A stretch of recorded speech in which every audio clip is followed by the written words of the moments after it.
Oh, you're fine.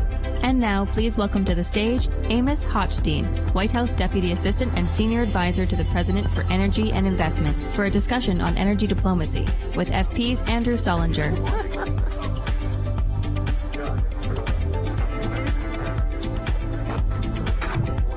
No, we all do. It's the end of Ganga. Hello, you're still here. How's everyone doing this afternoon? Let's get a rise of applause for Amos Hochstein, Special Presidential Coordinator for Global Infrastructure and Energy Security. Our final speaker. We're so pleased to have you here, Amos. We know you're super busy. In addition to the audience that we have here, we of course have we're broadcasting digitally, so there's plenty of people online as well. And we're really happy to end and conclude our discussion on energy transition with Amos today. So it's been a super busy week. You've been in lots of different discussions, I know. Today, as I was just explaining to you, we had Dr. Baral talking about the World Energy Report, an early peak fossil fuel prediction from them. We talked to Ambassador Sawaidi about COP28 and the ambitions and plans for COP28. Since then, we've been talking about critical minerals and how we manage those. Just now, private partnerships and investments. And we even had a little bit of a debate about permitting reform and whether or not net zero is an admirable goal. So one of the things I wanted to ask you, just to kick off and warm up, is what you've learned here at UNGA these couple of days in your discussions. Of course, you've had many meetings. You were just explaining to me that you've been very focused on COP as well, but you're not really as interested in all this goal talk. Everyone's talking about setting a goal. You're more of a man of action. Would love to hear your take on that and why we need to be focused on action and not goals. Well, first, thank you for having me, and it sounds like you don't really need to have me. You had everybody, and you covered all the topics, and so that's great. Look, I think everybody loves to complain about UNGA, right? Oh my God, everybody's here, it's crazy, but it's actually a time when you can do two things. You can see a lot of people in one place. You don't have to travel. And you get to exercise a lot because driving in the city during UNGA is terrible, so you have to walk miles and miles and miles to get anywhere. Either that or you're sitting in the motorcade and then you just feel totally ashamed that you're destroying everybody else's experience by doing that. And producing emissions. But the other thing, you can get a little bit of a pulse by not meeting with one person or one country at a time. You can get a pulse of how you feel things are going.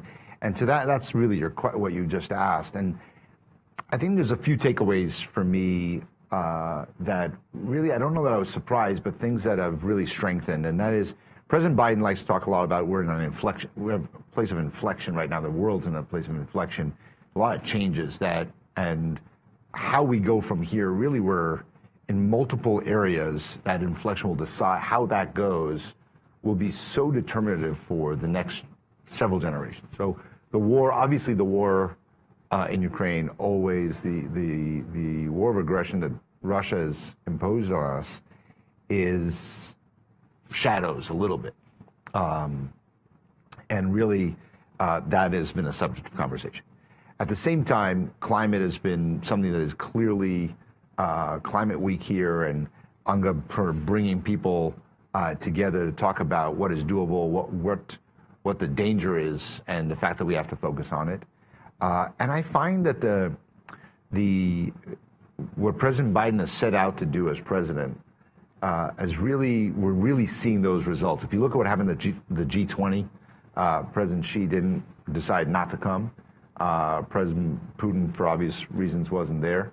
And from G20 to here, the announcement the president has made, the leadership that he has taken of bringing different parts of the world together so that we're not just focused on one thing, but that actually we can face multiple crises at the same time.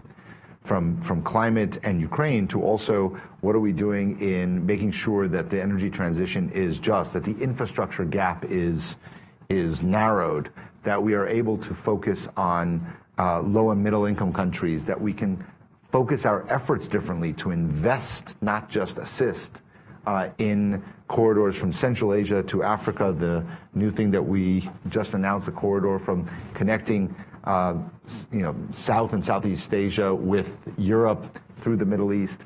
These are not just announcements, all of them already had months of planning in advance and are ready to real implementation, and the same in Africa. So in the Libido corridor and the Trans-Africa corridor that we're trying to build. So these are really, what my takeaway is that the world is in an inflection point, that we're doing well in trying to bring everybody together, but there's so much ahead of us. And so much that needs to get done. Okay, great. And so that's some hope, but it sounds like you see some critical mass of attention right now focused on this right now, which is wonderful. Maybe you could just share with us a little bit. What does, by the way, the Special Presidential Coordinator for Global Infrastructure and Energy Security do? What are your top priorities right now? What are you focused on? I've been in the administration for 2.5, almost 3 years, and my title has changed a few times. It has. So really at the end of the day, I advise the president on energy issues at home and around the world in a way of how do we put the system together. So if we're trying to implement the IRA and the CHIPS Act and the Infrastructure Act, making sure that we have the supply chains. So you talked about critical minerals. What are we doing at home to make sure that you talked about permitting? How do we do everything we need to do quickly and to get the permits there? We, of course, can affect the federal, but there's state and local. And how do we get more of cleaner, responsible mining and processing so that we can have EVs that are made at home with components from home? But even if we do everything right, we're not going to be able to do it from home. So how do we get that supply chain from our partners, from Africa, from Indonesia, from Brazil, and everyone in between? So making sure that that's done, and it's done in a way that is sustainable. And then there are how do we fit our investment agenda around the world into our national security and national economic agenda? And those things have to come together. And how do we mobilize private finance and really change how the United States has done this traditionally to actually make not just development assistance, but augment that with trade assistance and investment and mobilize our companies with the G7 companies into developing and middle-income countries. That is what's going to help us across the board, and that's my job with the president. That sounds like a very exciting job. I like that, whatever the title is, if it changes continuously. So just to kind of rip the Band-Aid off, I've asked you already if you were in the room when President Biden met with President Netanyahu this past week, and your answer to that was? We're in the room, but we're not going to talk about it. But we're not going to talk about it. So let's have this conversation then in let's talk about hypotheticals. Let's say there were a country that you were hoping would open up relations with another country, let's say, just as an example.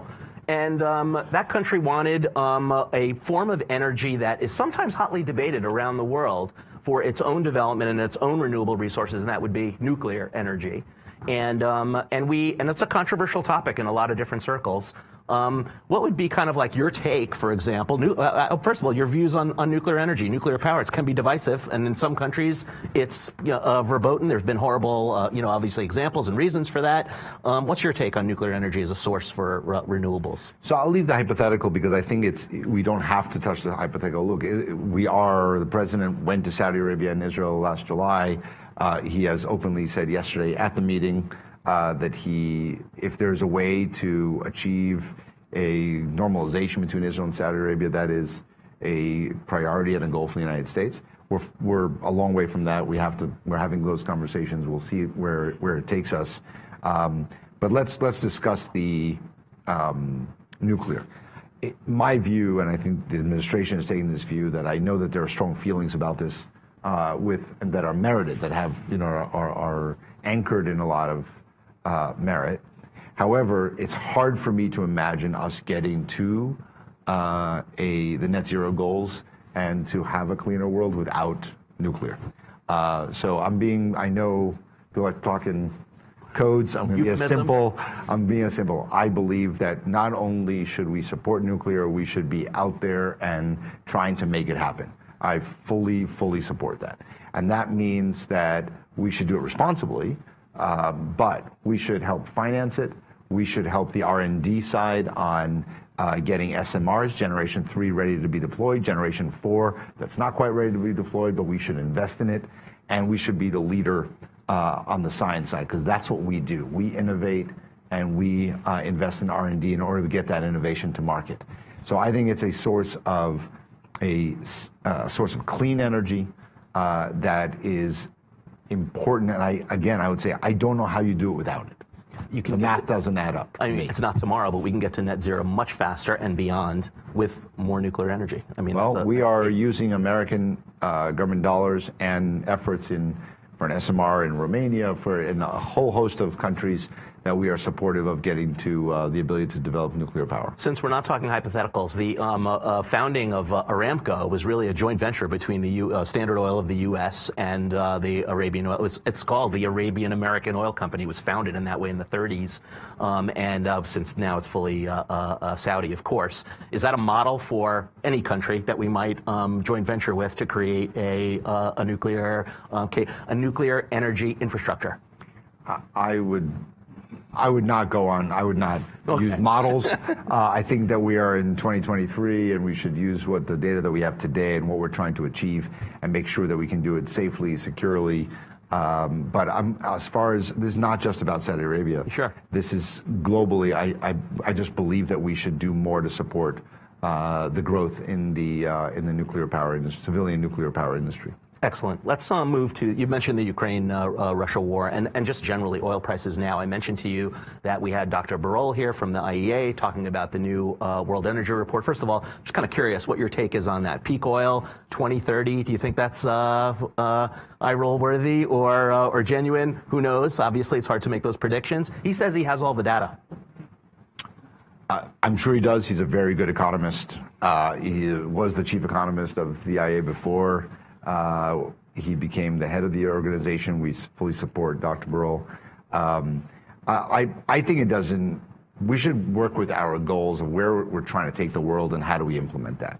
And I don't know that whether we can have this conversation in UNGA 2030 and we'll say, did we reach peak or not? I think those are things that are data driven on the one hand, but they're also driven on circumstance, and I don't know what's going to happen in the world between now and then. For now, demand is rising. It's rising across oil, gas, and coal. Mm-hmm. So the first thing we need to do is do whatever we can to stop the rise in coal. We should stop the rise in everything, but coal has to come first. We need to get rid of coal in our energy system. That is a lot harder than it sounds. And if we just say things like, oh, let's just get rid of coal or we'll stop doing this or that, we have to base what we're hoping for and our goals with reality of what is achievable. And that's how you get coal out of the power system, by making sure you have the replacement for it and that you don't create disruptions. So as we look forward, we need to focus on two things and do them at the same time with as much vigor. One is to accelerate the energy transition, to make sure that we can get all the things you talked about all day today. Get those supply chains, get those permits, and get EVs to be further deployed, charging stations to get rid of it, range anxiety, more deployment of solar and wind, make them faster. Don't take 5 to 7 years to deploy a wind power project. But at the same time, make sure we have an energy market that can still sustain us today while we're in this transition, so that we don't have energy shocks that leads to economic shocks. So that is a delicate balance, and that is what the President Biden wants to do and has been seeking to do. Put this in a context of implementing the IRA and the CHIPS Act and the Infrastructure Act will take us there. We have to go there faster than the pace that we're in right now. But we have to understand the ecosystem that we're in. We have to, as we take off fossil fuel projects, we have to bring on the alternatives. And in the meantime, make sure that whatever fossil project is still there should be as clean as possible and decarbonized, so that even if we have to suffer through more years of hydrocarbons, they should at least be cleaner than they are today and decarbonized. Just to move to a specific sector, industrial emissions, for a minute. The administration has said, indicated that it would focus in Part 2, Biden administration Part 2, on limiting industrial emissions, a huge source of carbon. I'm curious, if you've done any work on that, if that's something that we're focused on, specifically industrials. Hard to abate sectors, by the way, require all sorts of new tools. Hydrogen in some of these sectors, of course. Is that something that you've also been turning your attention to? Well, we need to do this globally, not just in the United States. Hard to abate sectors are obviously named for a reason. We have to come up with solutions. I think that the advantage that we have, and what we've seen since President Biden was able to pass these legislation, is the amount of capital flow into R&D and companies that are willing now to invest in it. What you're seeing is and we're going to need that, because we need the new ways of addressing it. We have to bring down the cost of clean hydrogen so that it could be a critical piece of the hard to abate sectors. We have to, and that connects to what I said earlier on decarbonizing the fossil fuel industry. We have to, this is what it means, is reducing the emissions, reducing flaring, reducing the actual emissions for the products that we still need. And that's going to be a goal here. But I worry that we talk too much about what we're doing in the United States and in Europe and in Japan and elsewhere. And we don't talk enough about how do we make sure that we're doing this in Sub-Saharan Africa and Southeast Asia and South America and across the world. Because if you look at where the dollars are going, just judge it based on where's the money, right? Show me the money. And the money is going to OECD countries by significant margin. And despite all the statements that we had from the corporate side, the rate of non-OECD investment is going down. So we have to address that, because otherwise, hard to abate. You can bring down, to Fatih's point, demand in order to get peak demand. But what happens with the part of the world that's growing the fastest, that doesn't have the resources, where the cost of investment is so much higher? Because there's currency risk, and there's country risk, and there's commodity risk, and there's reputational risk. And those mean that the companies that say, okay, fine, I'm willing to invest and I'm willing to finance, but the returns that are necessary in those countries are much higher.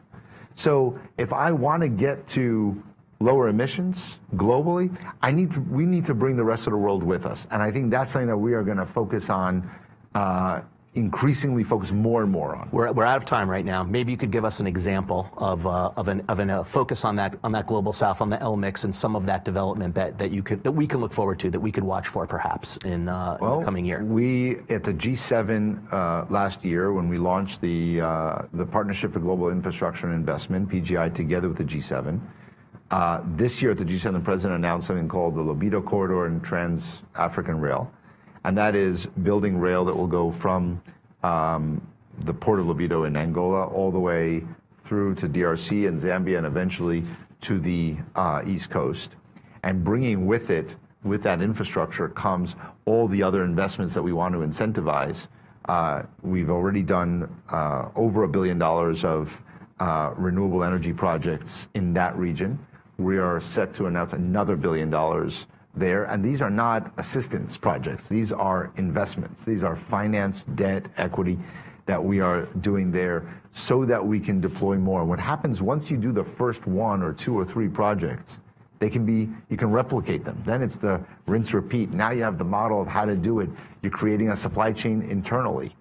Along the route of this rail, Angola used to import food, and now it is developing its own food security. And if we can move along that rail so that it doesn't take critical minerals 5 weeks to go by truck from DRC or Zambia all the way to Durban, which increases the cost of EVs and so on, but rather 4 days to go to the port by rail, well, now that's one benefit.